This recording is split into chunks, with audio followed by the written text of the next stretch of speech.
Here's a move that could either signal NASA's renewed commitment to space exploration or reveal just how desperate the agency has become to project strength while operating in a leadership vacuum.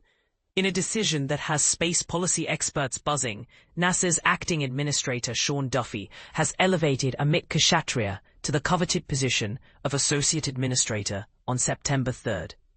This isn't just another bureaucratic shuffle, it's the agency's highest-ranking civil service role, and the appointment sends a crystal-clear message that exploration is supposedly at the very core of NASA's mission. But here's where it gets controversial. Is this genuine prioritization, or simply strategic optics? Kshatriya brings impressive credentials to the table, having previously spearheaded the Moon to Mars Program Office since its establishment in 2023. For those unfamiliar with NASA's internal structure, this office was essentially Congress's answer to concerns about mission integration. They literally ordered its creation through a 2022 authorization bill to ensure the ambitious Artemis lunar exploration program stays on track. Think of it as NASA's mission control for getting humans back to the moon and eventually to Mars. The timing of this announcement raises eyebrows, though. It landed just before a Senate Commerce Committee hearing where industry veterans, including former NASA Administrator Jim Bridenstine, delivered sobering warnings about China potentially beating America back to the lunar surface.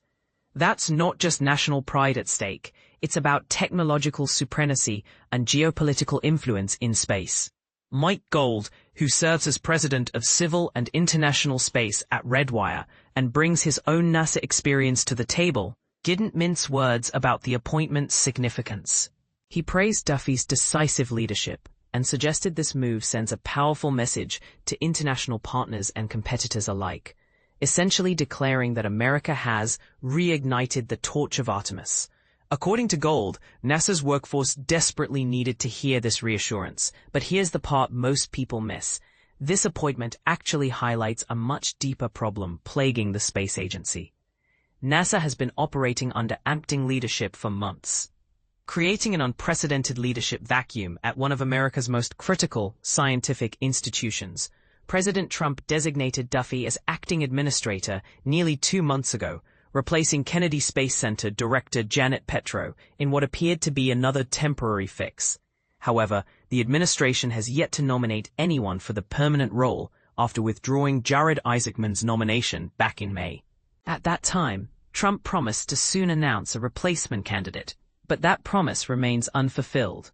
The leadership crisis extends beyond just the top position. Nat Anderson's nomination for deputy administrator has been sitting in limbo since May, while Greg Autry's nomination for chief financial officer has been waiting for action since March. These represent 2 of the 3 NASA positions requiring Senate confirmation, and the third, Inspector General, has relied on acting leadership for over a year. For context, imagine trying to run a multi-billion-dollar organization responsible for America's space ambitions while operating with temporary leadership across nearly every critical position. It's like attempting to coordinate a complex orchestra without knowing who the permanent conductors will be. Duffy emphasized Kshatriya's knowledge, integrity, and unwavering commitment to pioneering a new era of exploration as key qualifications for the role. The Associate Administrator position essentially serves as NASA's operational backbone, overseeing day-to-day management while providing strategic direction for the agency's diverse missions. The elevation comes at a crucial juncture for American space exploration. The Artemis program represents NASA's most ambitious undertaking since the Apollo era, aiming to establish a sustainable lunar presence while preparing for eventual Mars missions. However, technical challenges, budget constraints, and now leadership instability threaten to derail those timeline-critical objectives. Industry insiders view this appointment through different lenses. Supporters see it as evidence that NASA is finally getting serious about prioritizing exploration over bureaucratic considerations.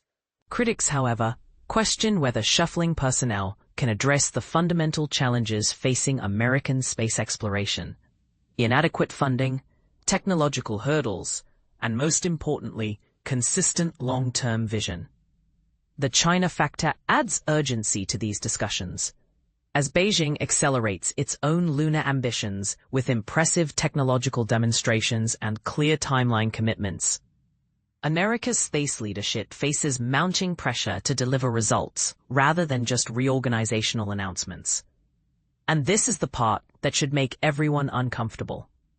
Are we witnessing genuine strategic repositioning, or elaborate political theater designed to mask deeper systemic problems?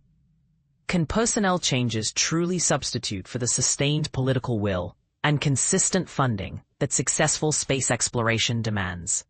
What do you think? Does elevating an exploration-focused leader signal NASA's renewed commitment to ambitious space missions? Or does it expose how the agency is scrambling to maintain relevance while operating under perpetual acting leadership? Is this appointment enough to keep America competitive in the new space race? Or are we just rearranging deck chairs while other nations surge ahead? Share your thoughts on whether NASA's leadership shuffle represents genuine progress or simply cosmetic changes that avoid addressing the agency's fundamental challenges.